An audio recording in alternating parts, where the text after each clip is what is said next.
परिपूर्ण परमात्मा की दृष्ट शक्ति तो बाद, बोल शक्ति तो बाद स्रोत शक्ति एक महान दात है जो मनुख की झोली च, पशु पंखियां की झोली च उसने पाई है। आवाज़ का बोध, शब्द का बोध सानू कन्ना दे राही आउंदा है। मनुख सुन ना सके तो कह दिता जाता है बहरा, ये तो बहरा है। बहरे लई आवाज़ की दुनिया खत्म हो जाती है, अंधे लई आकार की दुनिया खत्म हो जाती है,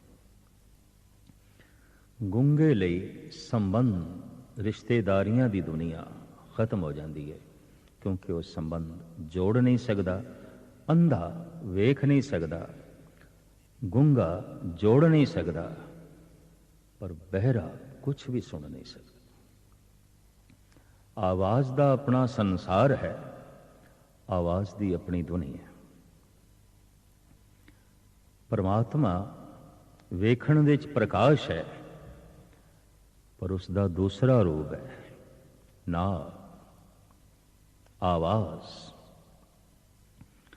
धन गुरु नानक देव जी महाराज फरमान करते हैं, विस्माद नाद विस्माद वे, ए परिपूर्ण परमात्मा। विस्माद हो जाना मैं नाद सुन के। नाद चारों पासे फैले होया है, पंछियां दे बोल, पशुआं दे नाद, मनुखी नाद, और ऐसा नाद जो अठे पैर ब्रह्मंड दे च गूंज रहा है, जिन्हों प्रभु नाद कहते हैं, और जिसनों गुरबाणी ने इन फरमान किया है, ठाकर हमरा सद बोलन था। मेरा प्रभु सदा बोल रहे, सदा बोल रहे। परमात्मा एक व्यापक शक्ति है, उदा वेखना व्यापक, उदा बोल भी व्यापक, उदा सुनना भी व्यापक। जो उदी दृष्टि सारी थां ते है तो उसके बोल भी व्यापक ने, व्यापक ने। ऐसी कोई थां नहीं जिथे परमात्मा का बोल नहीं, ऐसी कोई थां नहीं जिथे उसकी दृष्टि नहीं। पेखत सुनत सदा है संगे, मैं मूर्ख जानिया दूरी रे। दृष्टि उसकी सदा साडे नाल है, उसके सदा साडे नाल ने, और उसकी स्रोत शक्ति सदा साडे नाल है। ठाकर हमरा सदबोलंता। बहरा है मनुख जिन्हों परिवार की आवाज़, संसार की आवाज़ ना सुनाई देवे, और अध्यात्मक तल ते बहरा है मनुख जिन्हों निरंकार की आवाज़ ना सुनाई देवे। कहते ने मनुख जो कुछ सुनना चाहता है वही कुछ है, जो नहीं देखना, नहीं सुनना चाहता, नहीं देखना चाहता, वो नहीं है। ये हकीकत है।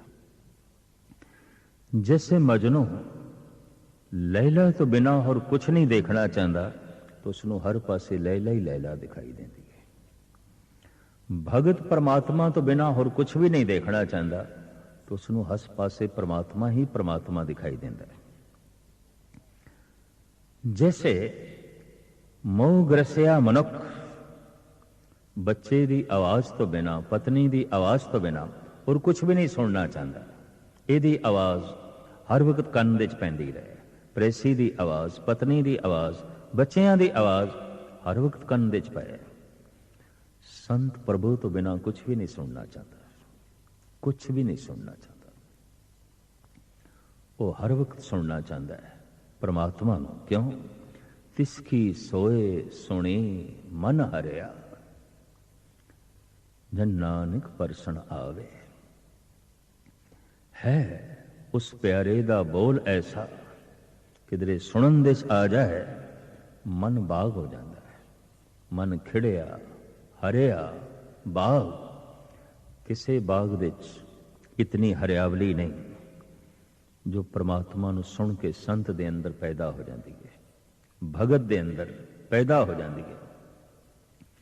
उसका नाद ਚਾਰੋਂ ਪਾਸੇ ਗੂੰਜ ਰਿਹਾ ਹੈ। ਧੰਨ ਗੁਰੂ ਨਾਨਕ ਦੇਵ ਜੀ ਮਹਾਰਾਜ ਫਰਮਾਨ ਕਰ ਰਹੇ ਨੇ, ਵਾਜੇ ਨਾਦ ਅਨੇਕ ਅਸੰਖਾਂ ਕੇਤੇ ਵਾਵਣ ਹਾਰੇ। ਪਰਮਾਤਮਾ ਦੀ ਆਵਾਜ਼ ਸੰਗੀਤਮਈ ਹੈ, ਉਹਨੂੰ ਸੁਣਨਾ ਹੈ। ਗੁਰੂ ਨਾਨਕ ਨੂੰ ਸੁਣਾਈ ਦੇ ਰਿਹਾ। ਗੁਰੂ ਨਾਨਕ ਕਹਿੰਦੇ ਨੇ, ਹੇ ਪ੍ਰਮਾਤਮਾ ਤੂੰ ਤੇ ਸਾਜ਼ ਹੈ, ਅਨੇਕਾਂ ਤਰ੍ਹਾਂ ਦੇ ਸਾਜ਼, ਕੋਈ ਇੱਕ ਤਰ੍ਹਾਂ ਦਾ ਸਾਜ਼। ਸਾਡੇ ਦੇਸ਼ ਦੇ ਰਿਸ਼ੀ ਮੁਨੀਆਂ ਨੇ ਪਤਾ ਨਹੀਂ ਕਿਤਨੇ ਸਾਜ਼ਾਂ ਨੂੰ ਜਨਮ ਦਿੱਤਾ ਹੈ, ਔਰ ਸੰਤ ਜਨਾਂ ਨੇ ਜਨਮ ਦਿੱਤਾ ਹੈ। ਬੀਣਾ ਦੀ ਜਨਮਦਾਤੀ ਸੁਰਸਤੀ ਹੈ। ਮੁਰਲੀ ਦੇ ਜਨਮਦਾਤਾ ਸ੍ਰੀ ਕ੍ਰਿਸ਼ਨ ਨੇ। ਡਮਰੂ ਦੇ ਜਨਮਦਾਤਾ ਸ਼ਿਵ ਜੀ ਨੇ। ਢੋਲਕ ਦੇ ਜਨਮਦਾਤਾ ਹਿੰਦੁਸਤਾਨ ਦੇ ਭਗਤ ਨੇ। ਰਬਾਬ ਦੇ ਜਨਮਦਾਤਾ ਇਸਲਾਮ ਈਰਾਨੀ ਸੂਫੀ ਸੰਤ ਨੇ। ਸਰੰਦੇ ਦੇ ਜਨਮਦਾਤਾ ਧੰਨ ਗੁਰੂ ਅਰਜਨ ਦੇਵ ਜੀ ਮਹਾਰਾਜ ਨੇ। ਇੱਕ ਤਾਰੇ ਦੇ ਜਨਮਦਾਤਾ ਨਾਰਦ ਨੇ।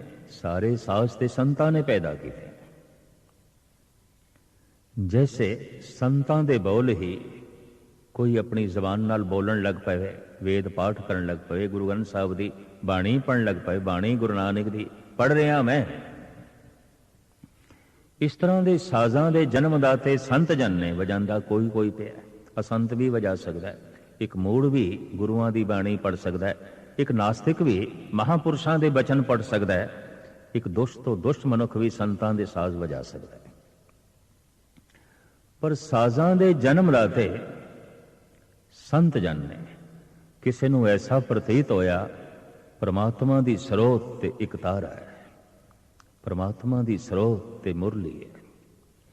ਯਤਨ ਕੀਤਾ ਗਿਆ ਸੰਤ ਜਨਾਂ ਨੂੰ ਜੋ ਪਰਮਾਤਮਾ ਦੀ ਆਵਾਜ਼ ਸੁਣਾਈ ਦੇ ਰਹੀ ਹੈ, ਉਹਨੂੰ ਜਗਤ ਨੂੰ ਸੁਣਾ ਸਕੀਏ।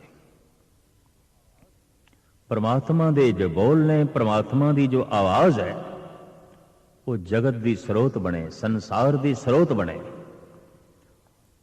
ਔਰ ਜਿਹਦੀ ਸਰੋਤ ਸ਼ਕਤੀ ਇਤਨੀ ਮਹਾਨ ਹੋ ਜਾਏ ਕਿ ਪਰਮਾਤਮਾ ਸੁਣਾਈ ਦੇਣ ਲੱਗ ਪਿਆ, ਸਮਝ ਲਓ ਮਿਲੇ ਹੋਏ ਕੰਨ ਉਹਨਾਂ ਨੇ ਆਪਣੀ ਸਫਲਤਾ ਪ੍ਰਾਪਤ ਕਰ ਲਈ। ਇਹ ਸਰਬਨੋ ਮੇਰਿਓ ਸਾਚੇ ਸੁਣਨੇ ਨੂੰ ਪਠਾਏ, ਸਾਚੇ ਸੁਣਨੇ ਨੂੰ ਪਠਾਏ, ਸਰੀਰ ਲਾਏ ਸੁਣੋ ਸਤ ਬਾਣੀ।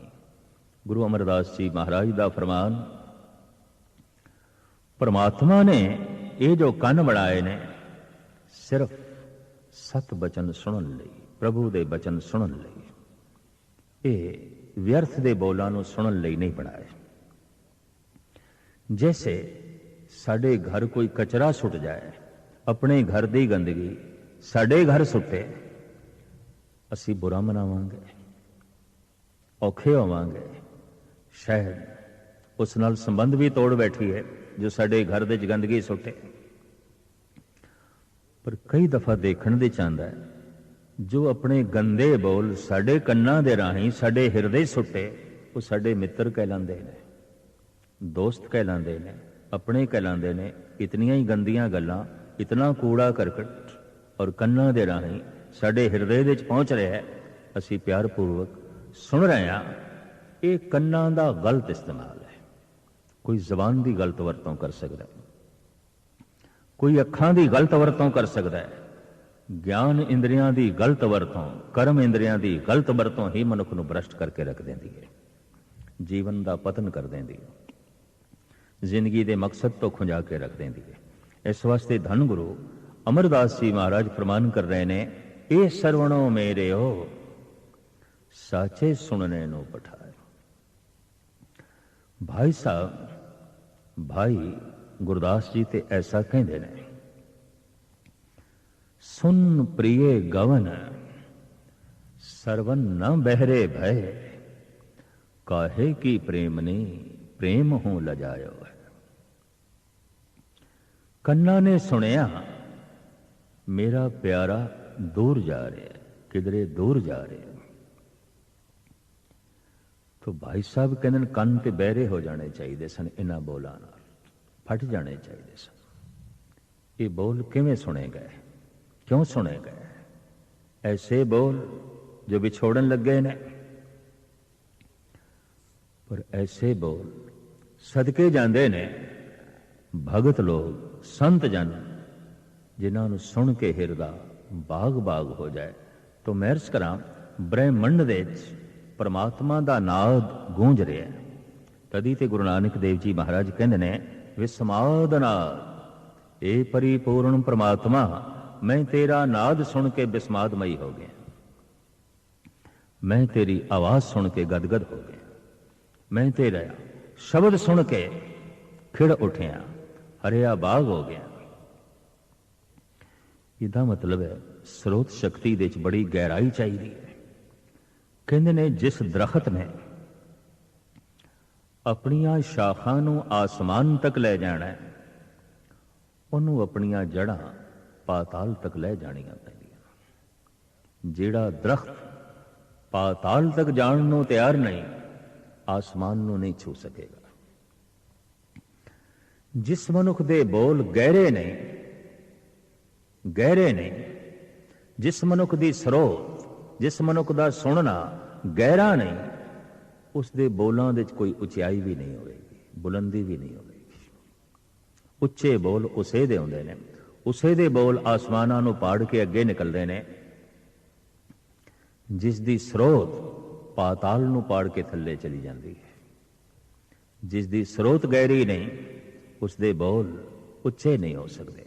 उच्चे बोल उन्हां दे ही हुंदे ने जिन्हां दी स्रोत इतनी गहरी कि ब्रह्मंड दियां सारियां आवाजां दे चों ब्रह्मंड दे ओ नाद जो जर्रे जर्रे दे च व्यापक है, सुन के उन्हां दे अंदरों जिहड़े बोल निकलदे ने आसमानों नूं छूंदे ने। और बोल व्यापक है, ठाकर हमरा सदबोल अंता।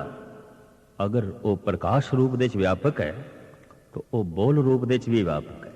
नहीं दिखाई देंदा किसे नूं वो प्रकाश, अध्यात्मक तल ते अंधे ने। नहीं सुनाई देंदा किसे नूं वो बोल, अध्यात्मक तल ते वो बहरे ने। धन गुरु अर्जन देव जी महाराज उसका बकायदा जिक्र करते हैं, भुज बल बीर ब्रह्म सुख सागर, गरत परत गह लेहो अंगुरिया। वेख सका अखां कोई नहीं, तेनू सुन सका कन भी कोई नहीं,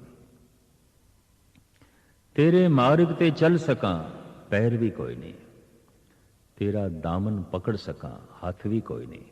ज्ञान इंद्रियां दे नाल कर्म इंद्रियां दा भी जिक्र कर दिता है। कर्म इंद्रियां दे हाथ पैर आ जाते हैं। क्रियावां सारियां रुक जाणगियां, अगर हाथ नहीं तो दोवें पैर नहीं, सारी क्रिया रुक जाएगी। कृत कर्म सारे दे सारे जो है रुक जाणगे। जबान भावें ज्ञान इंद्र है पर कर्म इंद्रा भी है, बोलती है। पैर चलते ने, हाथ करते ने, इन्हों कहते ने कर्म इंद्र। क्रियावां सब क्रियावां रुक जाणगियां अगर हाथ नहीं है। और मनुख नूं हाथ बड़े विशेष परिपूर्ण परमात्मा ने प्रदान किए ने। और 4 उंगलियां दे नाल अंगूठा ते बहुत महान है। मनुख दी बहुत वड्डी विकास जो मनुखता दे दर ते होई है, इन्हां उंगलियां ते हत्थां दा सदका होई है। कितनी भी समझ होवे, कितनी ही होवे, लेकिन हाथ नहीं तो अपनी समझ नूं वो कृत दा रूप नहीं दे सकेगा, अपनी समझ नूं साकार नहीं कर सकेगा, अपनी समझ नूं आकार नहीं दे सकेगा। तो धन गुरु अर्जन देव जी महाराज कहते ने, हे परिपूर्ण परमात्मा, तैनू वेख सका अखां कोई नहीं, पर तैनू सुन सका मेरे कोल कन भी नहीं, तेरा दामन पकड़ सका मेरे कोल हाथ नहीं, तेरे मार्ग ते चल सका मेरे कोल पैर भी कोई नहीं। भुज बल बीर ब्रह्म सुख सागर, गरत परत गह लेहो अंगुरिया। सरवन न सुरत नैन सुंदर नहीं, आरत द्वार रटुत पिंगुरिया। पिंगला भी हाँ, टुंडा भी हाँ। धन गुरु नानक देव जी महाराज दे होर बोल, दिसे सुनिए जानिए साव न पाया जाए, रोहला टुंडा अंधोला क्यों गल लगे धाय। जो अंधा है, बहरा है, टुंडा है, लंगड़ा है, परमात्मा की प्राप्ति किस तरह होगी? शरीरक तल ते कोई लंगड़ा होवे, टुंडा होवे, अंधा होवे, बहरा होवे, गूंगा होवे, ते पत्थर ते उस मनुख दे फर्क की है? अध्यात्मक तल ते सारे ही पत्थर ने, सारे ही पत्थर ने। कदी कदाई कोई करोड़ा लखां दे दो चार मनुख ऐसे होंदे ने जिन्हां नूं असीं कह सकते हैं मनुख ने, पूर्ण मनुख ने, बाकी ते पत्थरां दी तरह जींदे ने। ना कुछ दिखाई देंदा है, ना कुछ सुनाई देंदा है, ना सच देखना, ना सच सुनना, ना सच दी स्पर्शता, ना सच दा स्रोत। पत्थर ही पत्थर। कई दफा ऐसा भी अनुभव होता है कि मनुख नूं पत्थर इतने प्यारे क्यों ने? ये अपना नाम ही पत्थरां ते लिखना चाहता है। ये बहुत वड्डे रिश्ते संबंध भी पत्थरां नाल ही जोड़ना चाहता है। कारण अजे आप पत्थर है। जब आप पत्थर है तो ऐसे मनुख दा परमात्मा पत्थर है। जब आप पत्थर है तो अपना नाम भी इसनूं पत्थरां ते ही चाहिदा है। इहदा नाम पत्थर उजागर करन नहीं, तेरा नाम पत्थर क्यों उजागर करन? तेरा नाम परमात्मा दे नाम नाल उजागर होवे, ईश्वर करके उजागर होवे। पर ईश्वर लई ते परम चेतन होना पएगा। ईश्वर की है परम चेतन, पत्थर की है परम सुकड़िया होया अचेत। अगर कह दईए सब तो चेतन कौन है? परमात्मा। सब तो अचेत कौन है? पत्थर। बाकी विचकार दा जगत है। पत्थर तो थल्ले होर कोई अचेत नहीं ते परमात्मा तो अगे कोई सुचेत नहीं। पत्थर ते परमात्मा दे विचकार बाकी दा सारा जगत है। पत्थर नाल रिश्ता है ते पिछे मुड़ गया है, परमात्मा नाल रिश्ता है तो अगे जा रहा है। ये परम चेतन होंदा जा रहा है, अगां जा रहा है। ये अचेत होंदा जा रहा है तो पत्थर होंदा जा रहा है, पिछे मुड़ गया। सिर्फ पत्थर तो ही चोट नहीं लगती, मनुख तो भी चोट लगती है जब मनुख पत्थर हो जाए। शायद पत्थरों ने भी इतनी चोट नहीं पहुंचाई मनुख को जितनी मनुख ने मनुखा को चोट पहुंचाई है। शायद पत्थरों ने भी इतना जख्मी नहीं किया जितना मनुख ने मनुख को जख्मी किया। शायद पत्थरों ने भी इतनी तबाही नहीं की थी जितनी मनुख ने मनुखता की तबाही की थी है। पत्थर पत्थर है, अचेत है, इतनी तबाही को जन्म नहीं दे सकता। मनुख रंचक मात्र, अंश मात्र, थोड़ा जिहा सुचेत है, उस पत्थर का इस्तेमाल कर सकता है। खुद भी पत्थर है तो बाहर के पत्थरों की वरतों भी कर सकता है। पत्थरों नाल बहुत कुछ तोड़ेगा और अपने आप नाल भी बहुत कुछ तोड़ेगा। मनुखता तो अज तक बहुत कुछ टुटिया है। कितने शहरों की बर्बादी, कितने मुल्कों की तबाही, कितने मनुखों दी लाशां, ये सिर्फ मनुख करके, क्योंकि मनुख पत्थर। सब तो जो अचेत है पत्थर, सब तो जो सुचेत है परमात्मा। पत्थर ते परमात्मा दे विचकार सारा जगत है। पिछे मुड़ जाइए पत्थर, अगे चले जाइए परमात्मा। तो मनुखता का सारा विकास चेतना ते खड़ा है। और चेतना गतिमान हो सके, आकार रूप दे सके, ज्ञान इंद्रे चाहिए, कर्म इंद्रे चाहिए। उन्हां दे अखां दी, रसना दी और कन्ना दी अपनी महानता है। नाद दा जगत, आवाज दा जगत खो जाएगा उत्थे अगर स्रोत शक्ति नहीं है, अगर कन नहीं है। जैसे जैसे कोई ध्यान मगन होता है, जैसे जैसे कोई सुचेत होता है, जैसे जैसे किसी का मन एकाग्र होता है, कन्ना की शक्ति बढ़ती है। असी वो कुछ भी सुन सकते हैं जो अज तक नहीं सुनिया। असी वो कुछ भी सुन सकते हैं जो साड़ी कल्पना तो भी परे है। असी वो कुछ भी सुन सकते हैं जो साड़ी समझ तो भी परे है। वो की है? परमात्मा का नाद, परमात्मा की आवाज। कदी कदी सतपुरुषों ने उस आवाज को प्रगट करने की कोशिश की। बैठ के श्री कृष्ण अक्सर कहते सन, परमात्मा के बोल सुनाई दे रहे हैं, परमात्मा की आवाज सुनाई दे रही है। ग्वाले कहते सानू भी सुनाओ, जे थानू सुनाई दे रही है सानू भी सुनाओ। तो श्री कृष्ण कहते मैं अपने कन्ना नाल सुन रहा, सुनावांगा तो जबान नाल, तो जबान नहीं सुना सकती। कन्ना ने जो सुने है जबान नहीं बयान कर सकती। इसनू मीरा इंज कहती है, अखा ने जो वेख्या है जबान नहीं बयान कर सकती। गिरा अनैन नैन बिन वानी, श्याम रूप किम कहों बखानी। मैं उस प्रभु दा रूप किस तरह बखान करा, मैं उस परमात्मा दी रूप रेखा अपनी जबान ते किस तरह लियावा। श्याम रूप किम कहों बखानी, गिरा अनैन नैन बिन वानी। अखा ने वेख्या पर अखा कोल जबान नहीं है, किस तरह कहनगियां। जबान कह रही है पर जबान ने वेख्या नहीं। तो मीरा कहती है वड्डे तो वड्डे संत दे बोल भी अधूरे होणगे, क्योंकि जबान जो कह रही है उसने वेख्या नहीं। वड्डे तो वड्डे संत कोल भी अखां दी मजबूरी है, जो कुछ वेख रहा है कह नहीं सकता, अखां कह नहीं सकती। बहुत वड्डी मजबूरी है, जो वेखे है कह नहीं सकते, और जो कह रहे हैं वो उतना है नहीं, गल कुछ और है। जैसे गुरु नानक देव जी महाराज कहते ने, क्या हो कथी कथे कथ देखा, मैं अकथ न कथना जाई।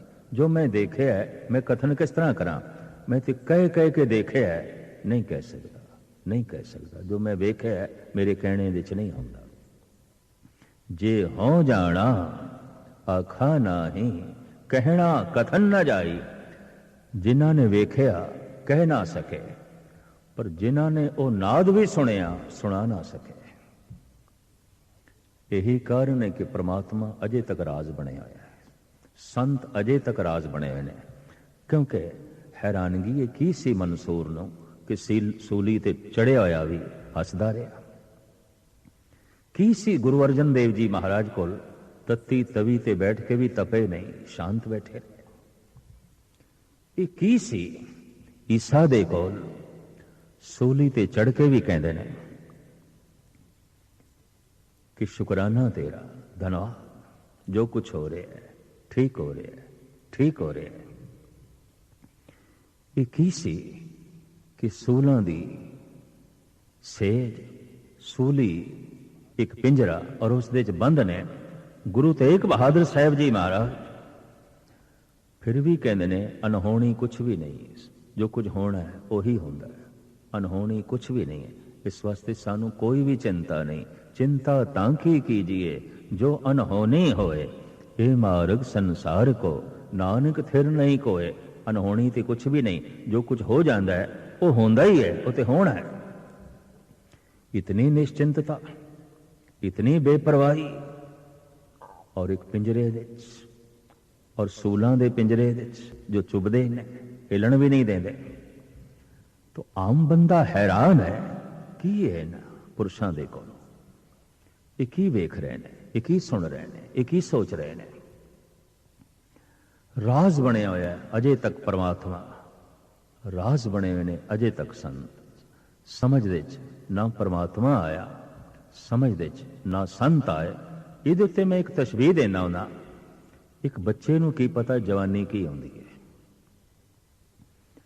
सारे जवान बच्चे नूं दिखाई दे रहे हैं, ऐ भी जवान ओ भी जवान, पर जवानी की आउंदी है एक बच्चे नूं कुछ भी पता नहीं, कुछ भी पता नहीं। जवान होके ही पता चलता है जवानी की है। पर एक जवान नूं की पता बुढ़ेपा की आउंदा है। बुढ़े सामने दिखाई दे रहे हैं, बुढ़ेपे का कुछ भी पता नहीं। बुढ़े होके ही पता चलता है बुढ़ेपा की है। एक जवान नूं की पता बुढ़ेपा की है, बुढ़े होके ही पता चलता है बुढ़ेपा की है। और एक बुढ़े नूं की पता मौत की आउंदी है, मर के ही पता चलता है मौत की है। ये संत होके ही पता चलता है संत की है। परमात्मा होके ही पता चलता है परमात्मा की है। और परमात्मा ने अवसर दिता हुआ है, तू मेरे जैसा हो सकता है। भगत कबीर कहते ने, हर जन ऐसा चाहिए जैसा हर ही होए। जिस दिन विचारां दे च हरी, सोचने दे च हरी, दृष्टि दे च हरी, कन्नां दे च हरी, बोलां दे च हरी, मनुख हरी दा रूप हो गया, परमात्मा दा रूप हो गया, ईश्वर दा रूप हो गया। तो ग्वालियां ने मजबूर किया है श्री कृष्ण ਨੂੰ, कुछ ते सुनाओ जो तुसी सुन रहे हो, कुछ ते सुनाओ। उन्होंने सुक्के बांस ਨੂੰ, नड़की ਨੂੰ ਤੋੜਿਆ, ਉਹਦੇ ਚ 7 ਸੁਰਾਖ ਕੀਤੇ, ਹੋਂਠਾਂ ਨਾਲ ਲਾਇਆ, ਉਹਦੇ ਚੋਂ ਆਵਾਜ਼ ਕੱਢੀ, ਆਖਿਆ ਪੂਰਾ ਤਾਂ मैं नहीं प्रगट कर सकता, पर प्रभु की आवाज़ इस तरह की मैनू सुनाई दे रही है। बांस सुर दे च की होया, बांसुरी, और इस बांसुरी दे चों जो मधुर संगीत निकलिया, इसनू श्री कृष्ण कहते ने मैं इस तरह का कुछ सुन रहा। डमरू वजा के शिव जी ने कहा अपने भगतां नू, ऐसा मैनू कुछ सुनाई दे रहा। नामदेव भी कह रहे हैं, अणमड़िया मंदल बाजे, बिन सावन गन हर गाजे, चमड़े का मड़िया होया ते नहीं, पर ढोल वज रहा मेरे अंदर, सुनाई दे रहा। ढोलक भगतां दी इजाद है। रबाब दी आवाज गुरु नानक नू बड़ी प्यारी लगी। सरंदे दे जन्मदाता गुरु अर्जन देव जी महाराज ने एक तारे दी आवाज नारद दी देन है। इस वास्ते परमात्मा दी आवाज संगीतमई है, और संगीत दे 7 सुरां ने, जे 7 सुरां ने तो फिर सैकड़े तरह के साज ने, क्योंकि सैकड़े तरह के साज ने तो सैकड़े तरह के भगत बन गए। महात्मा बुद्ध श्री कृष्ण जैसे नहीं ने, श्री कृष्ण राम जैसे नहीं ने, राम मोहम्मद साहब जैसे नहीं ने, मोहम्मद साहब ईसा जैसे नहीं ने, और ईसा गुरु नानक जैसे नहीं ने। ये सारे अलग अलग साज ने। कोई सितार है, कोई रबाब है, कोई दिलरबा है, कोई मरदंग है, कोई मुरली है, कोई एक तारा है। सारे साज मधुर ने, सारियां दी आवाज बड़ी प्यारी है, क्योंकि सारियां आवाज़ां दे च ओ प्यारा है, परिपूर्ण परमात्मा है। जद इस तरह की कोई साजां दी धुन, संगीतमई आवाज़ परमात्मा की सुनदा है, तो फिर एक दिन ऐसी दृष्टि बन जाती है जो गुरु नानक देव जी महाराज कहते हैं, जो बोलत है मृग मीन पंखेरो, सो बिन हर जापत है नहीं और। उन ते जितनी भी आवाज मेरे कन्ना च पैंदी है, सब प्रभु तेरी है, तेरी है, तेरी है। इसनूं एक उर्दू का शायर कहता है, मिट चुकी है तमीज कुफरो ईमान, सदा नाकूस की आती है अज़ां बन के। हुण ते कुफर ते ईमान दी तमीज भी मिट गई है। हुण ते मंदिर दा घड़ियाल मस्जिद दी अजान सुनाई देंदा है। हुण ते मस्जिद दी अजान मंदिर दा घड़ियाल सुनाई देंदा है। हुण ते सारियां आवाज़ां खुदा दियां आवाज़ां जो है प्रतीत होंदियां ने। तो इत्थे जद इस तरह की स्रोत शक्ति बन जाती है, हर पासे सच की आवाज़ सुना